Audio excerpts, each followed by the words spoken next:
Bonjour à vous les Capricornes, ici Nancy de la chaîne Maître Phare Tarot qui vous accueille pour un tout nouveau tirage de tarot et d'oracle en lien avec cette nouvelle lune qui se présentera le 21 mars 2023. Alors on va aller voir ce qui va se présenter comme énergie pour les 2 prochaines semaines. Juste vous dire que l'analyse astrologique de cette nouvelle lune du 21 mars a déjà été tournée. Elle se trouve sous votre vidéo, alors allez voir en barre d'infos analyse astrologique de la nouvelle lune. Vous allez avoir le lien de la vidéo. Comme ça, vous allez pouvoir comprendre vraiment mieux le ciel qui se présente pour vous parce qu'il y a énormément d'impact de choses qui vont bouger. La nouvelle lune sera très mouvementée. Alors, je ne veux pas vous refaire une analyse astrologique ici, mais sachez que 3 planètes bougent en mars. Et pour vous, vous allez, dans le fond, dire bye-bye à un invité qui est présentement chez vous. C'est Pluton. Pluton, c'est le destructeur qui est là pour détruire des structures, détruire des lieux, détruire des situations qui n'ont plus lieu d'être pour en recréer de nouvelles. Alors, je pense que Pluton était au-dessus de votre tête depuis 2009, ce qui fait que ça a amené beaucoup d'insécurité, de brouillard, d'incompréhension, de peut-être sentiment de nuit noire de l'âme. Ben, c'est Pluton qui amène tout ça. Et le 23 mars, laissez-moi juste vérifier une petite seconde. Oui, c'est ça. Le 23 mars à 8h24, heure de Québec, Pluton quittera le Capricorne pour entrer en Verseau.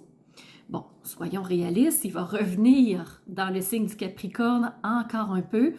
Donc, en 2023-24, il va se promener pour finalement s'asseoir en Verseau, mais ça va aller 2024, peut-être 25, il faut que je vérifie, là, ça bouge énormément le ciel. On va continuer avec les sextiles. Vous avez un sextile avec le nœud lunaire sud. Ce que ça veut dire, le sextile, c'est que c'est une énergie positive qui vous amène à voir ce qui se doit d'être abandonné. Alors oui, Pluton a favorisé tout ça, ça vous a aidé beaucoup. Donc, on sait ce qu'on doit quitter, on sait ce qu'on doit abandonner, on sait quel chemin on doit laisser aller pour de nouvelles aventures. Prochain sextile, on a Neptune. Alors, Neptune en sextile avec le Capricorne, ce que ça fait, c'est que ça lui donne un côté imaginaire, ça lui donne vraiment un côté créatif, ça lui donne un côté visualisation, donc visionnaire, beaucoup plus fort, ce qui fait que ça vous permet de créer un nouveau projet, d'imaginer de nouvelles choses, parce que tant qu'à abandonner un chemin, autant le visualiser le prochain pour qu'il soit à votre goût, à votre convenance. Vous avez aussi un sextile avec Saturne. Saturne, c'est le grand sage et on ne se le cachera pas, c'est le maître du Capricorne, c'est la planète maîtresse. Alors, vous êtes porté par les énergies maîtresses de votre signe. Alors, ça vous amènera une lucidité d'esprit, ça vous amènera un côté réflexif, ça vous amènera une façon de prendre des décisions de façon efficace, beaucoup plus portée que ce que vous avez pu ressentir peut-être dans les derniers mois, dernières semaines. Vous avez des défis, bien entendu. Alors, un carré avec la nouvelle lune, portez attention, ça se peut qu'il y ait des remous, des tiraillements avec le passage de la lune qui aura lieu, je vous rappelle, le 21 mars. Et au courant des 24-48 prochaines heures, à partir du 21, bien, ça se peut que ça tiraille, ça se peut qu'on sente submergé par des émotions, qu'on ait des volcans plus réactifs. Donc, on porte attention à ça, on laisse les choses passer, on se trouve un petit coin tranquille, peut-être un petit peu plus dans notre bulle pour ne pas mettre le feu aux poudres. Parce que vous avez aussi un carré avec Mercure. Mercure, c'est la communication. Alors, comment vous allez passer votre message? Qu'est-ce que vous allez dire? De quelle façon vous allez le transmettre? Autant avec les mots qu'avec le non-verbal, ce qui fait que ben peut-être que ça peut être tranchant, peut-être que ça peut être trop direct, peut-être que ça peut initier un conflit. Alors, je vous le dis, prenez-vous un petit coin tranquille, restez dans vos affaires, un bon livre, un film, petite doudou, restez tranquille, occupez-vous de vous et tout va bien se passer. Vous avez aussi un carré avec une conjonction qui se trouve présentement en Bélier. C'est Jupiter, Vesta et Chiron. Alors, ce que ça veut dire, c'est que vous avez dans le fond quelque chose à guérir, il y a quelque chose qui vous a blessé et il y a une expansion à vouloir guérir ça pour se sentir mieux, mais peut-être que vous ne voulez pas le faire. Peut-être que votre côté cornu, boqué, votre côté têtu, peut-être qu'il va vous dire « Non, je m'en occupe pas. Je le mets sur le tapis, puis je fais semblant que ça n'existe pas. » Ça se pourrait, les Capricornes, que le carré de cette conjonction-là vienne jouer de la façon que je vous l'exprime. C'est possible. Mais, qu'à cela ne tienne, on va plutôt s'occuper de soi. Et avec le trigone que je vais vous mentionner, vous en avez 3. Vous avez un trigone avec Vénus, un deuxième avec Uranus et un troisième avec le nœud lunaire nord. Donc, on va mettre ça en mots. Ce que ça veut dire, c'est que avec le sextile nœud lunaire sud, on a abandonné un chemin, on l'a visualisé avec Neptune, on l'a conceptualisé, on l'a rationalisé avec Saturne aussi, et ça nous permet de prendre une nouvelle tangente, une nouvelle direction qui est le nœud lunaire nord. Ça, c'est le trigone que vous avez. Et cette nouvelle direction-là va, bien sûr, amener du changement et le changement va être porté par Uranus. Uranus qui est en trigone avec vous aussi. Alors, vous allez faire du changement dans votre vie, vous allez éclaircir des choses, vous allez retirer des choses. C'est ce que Saturne va vous permettre de faire hein, avec toute cette conceptualisation-là mentale, cette rationalisation-là, pour être bien dans ce que vous vivez, pour être heureux, pour être satisfait. Donc, la Vénus va vous amener en trigone à vous faire des petits plaisirs, à vous amener des petites attentions, peut-être une petite boîte de chocolat, un film au cinéma pour être tranquille, peut-être une bonne bouffe au resto, je vous conseille peut-être, avec vous-même, comme ça, point de vue communication, il n'y aura pas de flamèche. Mais trigone avec Vénus, Uranus et nœud lunaire nord, c'est très positif. Bon, maintenant qu'on a fait le tour de la carte du ciel des Capricornes pour les 2 prochaines semaines, allons-y tout de suite avec le tarot. Je vous rappelle à nouveau que c'est un tirage général qui est vraiment dédié à tous les Capricornes, ce qui fait que si vous voulez un tirage individuel, vous pouvez demander votre tirage personnalisé en allant sous la vidéo, dans la barre d'infos. Tous mes liens sont là. Alors, c'est possible de me contacter très facilement, m'envoyer un courriel, d'acquérir un service qui vous correspond. Donc, si vous voulez un tirage individuel, c'est possible.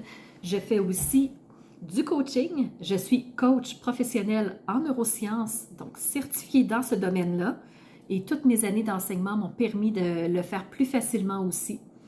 Je suis aussi praticienne EFT, praticienne PNL, certifiée dans chacun de ces domaines-là, ce qui fait que je suis hautement qualifiée pour vous aider, tant au niveau du coaching que du côté énergétique, que du côté spirituel avec tirage, astrologie, tarot. Alors, faites-vous plaisir si vous ressentez le besoin.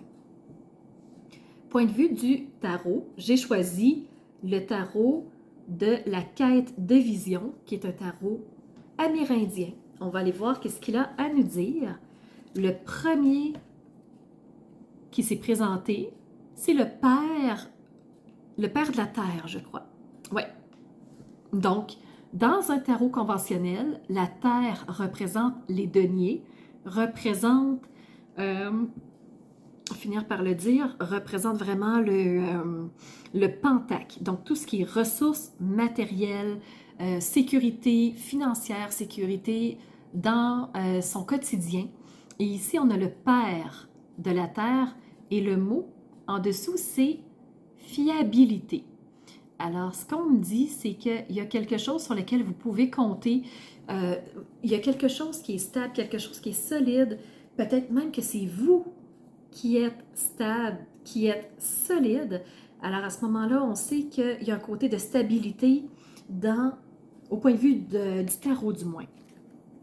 La deuxième carte qui s'est présentée, c'est le 4 de feu. Le feu représente dans le tarot conventionnel le bâton. Le bâton, c'est la passion. Alors, le 4 passionnel, la passion qui vous attire, qu'est-ce que vous voulez vraiment, vous brûlez pourquoi.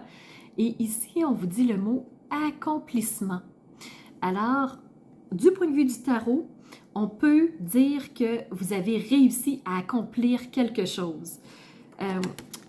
Quelque chose de très solide, quelque chose de très sécurisant, quelque chose sur lequel vous avez travaillé fort, un projet qui vous tenait à cœur et vous avez réussi à l'accomplir, vous avez réussi à accéder à ce que vous vouliez, à atteindre votre objectif. Pour avoir réussi à atteindre ça, ben, il y a quelque chose sur lequel vous avez mis de côté certaines choses et je pense que c'est cette carte qui est la 7 d'air. L'air représente les épées en tarot conventionnel et les épées, c'est le mental. Le 7 d'épée représente toutes les personnes autour de soi qui chuchotent, qui font des candidatons, des rumeurs, qui essayent de détruire. Et on dit ici futilité. Alors, je pense que pour réussir à accomplir votre projet, à réussir à atteindre votre objectif, ben, il fallait faire fi des rumeurs, de ce que les autres disaient, des candidatons, tous ceux qui ont tenté de vous détruire. Ben, vous avez passé par-dessus, vous avez dépassé cette étape-là pour atteindre votre objectif. On va aller voir maintenant, point de vue de l'oracle cosmique, c'est la carte numéro 9. Et vous avez reçu la communication. La communication, alors, c'est le fait de, oui, vous avez dû exprimer ce qui vous tenait à cœur, vous avez dû utiliser des mots, de la publicité, vous avez dû vous faire entendre pour que votre projet puisse se réaliser. Concrètement, donc, la communication est venue jouer un rôle. Là où je vous mets une petite bémol, les Capricornes, c'est qu'au point de vue astrologique, on se souvient qu'on a un carré entre votre signe et Mercure. Et ici, on a la carte de la communication. Alors, la communication, est-ce qu'elle est point de vue positif ou négatif? Est-ce qu'il y a un couac? Est-ce que vous faites cavalier seul ou il y a des gens qui sont là pour vous soutenir? Ça va être à voir dans les prochaines 2 semaines comment ça va jouer pour vous. Encore 2 choses. On va aller voir l'oracle du Phénix. Alors, j'ai reçu une carte pour vous. Donc, la carte qui est sortie, je la trouve vraiment magnifique. Regardez. Le Phénix travaille avec vous. Pour le prochain 2 semaines, vous savez que vous avez une énergie qui est très porteuse. Le Phénix, c'est celui qui renaît de ses cendres. C'est celui qui fait du ménage sur tout ce qui était de négatif pour le transformer en positif. On dit que le Phénix travaille actuellement avec vous tel un guide spirituel afin de vous guider. Prenez le temps de faire appel à sa guidance. N'ayez pas peur et observez autour de vous. Ressentez les réponses et son énergie car sa guidance est là pour vous. Alors ça, c'est la carte que j'ai reçue. Je pensais que ça s'arrêtait là, mais non. Il y a une deuxième carte qui s'est présentée. Et quand j'ai soulevé la carte « Le Phénix travaille avec vous », j'ai eu la carte « Aimez-vous ».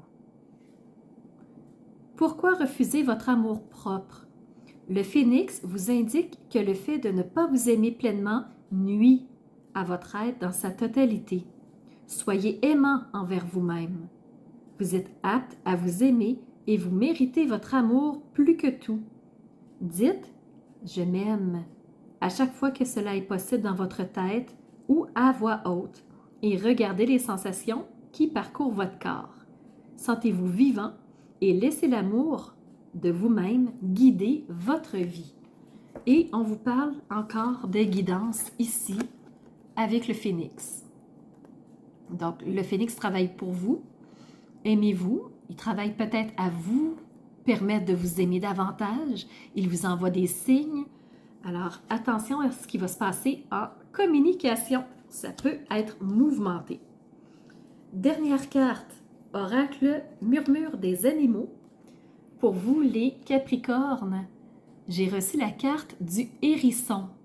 Le hérisson, restez sourd. Ah ouais, sourd. Et je vous disais, bémol à la communication. Je reste sourd à ce que me disent les autres, les qu'en dira-t-on, les futilités que je vous disais tantôt.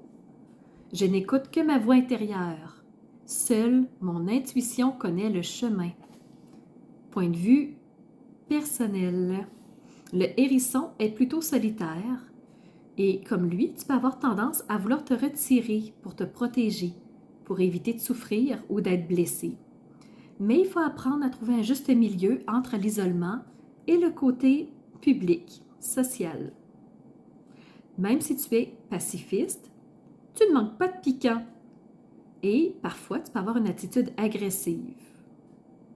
Ou les autres peuvent avoir une attitude agressive, mais qu'à cela ne tienne, tu as du piquant pour te défendre. Donc, naturellement méfiant, tu sais te protéger des vipères. Les gens t'apprécient pour ta grande gentillesse, mais elle peut aussi te rendre vulnérable, cette gentillesse. Ta présence rassure tes proches, ils se sentent en sécurité à tes côtés. Côté professionnel, on te dit que malheureusement, il y aura toujours des personnes qui vont vouloir être germaines, qu'on dit au Québec, donc décider pour toi. Te dire comment faire ton travail comme si eux savaient toujours mieux. Ça peut te déstabiliser, alors les mauvaises langues peuvent te nuire dans ta confiance en toi. Si tu as un projet qui te tient à cœur, mais que certaines personnes de ton entourage te disent que tu n'y arriveras pas, souviens-toi toujours qu'elles ne font qu'exprimer leurs propres limites, incapacité à atteindre un objectif que toi tu vises. Alors garde à l'esprit que tu as en toi toutes les capacités. C'est ton intuition qui te mènera sur la voie de l'abondance. Fais-toi confiance, fais confiance à ton intuition.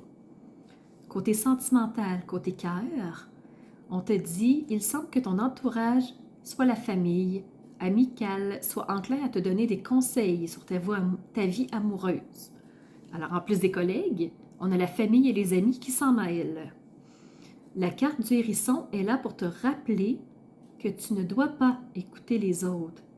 Leurs conseils, même s'ils peuvent te sembler bienveillants, ne sont pas justes et sont déformés. Les écouter pourrait parasiter ce que tu ressens. D'autant qu'il y a autour de toi des personnes qui ne sont pas bien intentionnées. Délibérément, elles veulent te faire tomber. Alors fais-toi confiance, suis ton intuition. Il est possible que ton âme sœur ne corresponde pas du tout aux attentes de ta famille, qu'à cela ne leur déplaise, tu poursuivras. Si tu veux que ton histoire d'amour continue, tu es le maître. Écoute ton cœur, ton intuition. L'important, c'est d'être heureux avec la personne que tu choisiras d'aimer. Côté spiritualité, tu dégages une aura rassurante. On te le disait tantôt, les autres te font confiance et aiment être entourés de ta présence. Les personnes se sentent détendues et ainsi tu pourras passer un message si tu veux leur dire quelque chose. Tu as cette capacité d'aider les autres à s'ouvrir à la lumière de leur propre spiritualité. Ta mission est de répandre la lumière, la joie, l'amour, le bonheur, toutes ces belles énergies positives qui font s'élever l'âme. Au point de vue énergétique maintenant, tu te sens perturbé au niveau de tes énergies Et si c'est le cas, ben c'est parce que tu te laisses parasiter par le regard des autres. Tu es invité à les laisser dire et penser ce qu'ils veulent. Ne te laisse pas déstabiliser par leur mauvaise énergie. Reconnecte-toi à ta lumière intérieure et prends conscience que tu es une belle personne. Aie confiance en toi. Alors, je me permets un tout petit message supplémentaire que je n'ai fait à aucun autre signe. C'est que dernièrement, j'ai ouvert mon école Maître Phare. Il est en barre d'infos si tu veux aller jeter un coup d'œil. Et pourquoi je t'en parle, c'est que Maître Phare, c'est être un phare pour soi, être sa lumière à soi, connecter avec notre lumière intérieure, notre puissance, notre force, pour sortir de cette dépendance, de toujours avoir à demander aux autres quoi faire, où aller. Alors, le hérisson nous le disait clairement de ne pas les écouter parce que souvent leur message est tronqué, il n'est pas réaliste, il n'est pas réel, il n'est pas véridique. Alors, je vous invite à aller voir ce que l'école Maître Phare peut faire pour vous. Alors, les événements ont déjà commencé à être annoncés. Les portes de l'école sont ouvertes et le prochain événement sera justement le 21 mars où je vais accueillir un expert invité, où nous allons parler d'attiser notre lumière. Si c'est quelque chose qui t'intéresse, je t'invite fortement à aller voir qu'est-ce que l'école Maître Phare, M', verbe être, E accent circonflexe, TRE, Phare, P-H-A-R-E. Donc, l'école Maître Phare. Voilà, je ne prends pas plus de ton temps. Merci de liker, de commenter la vidéo si c'est quelque chose qui t'a plu. Si tu es encore ici, c'est probablement que quelque chose a répondu à ce que tu recherchais. Et en likant, ça permet à d'autres aussi de pouvoir aller chercher des réponses qu'ils ont besoin pour avancer. Là-dessus, je vais te souhaiter un beau 15 jours. On va se revoir pour la pleine lune au début avril. Si tout se passe toujours bien, je vais être là. Et là-dessus, je te donne rendez-vous à une prochaine vidéo. Bye les Capricornes!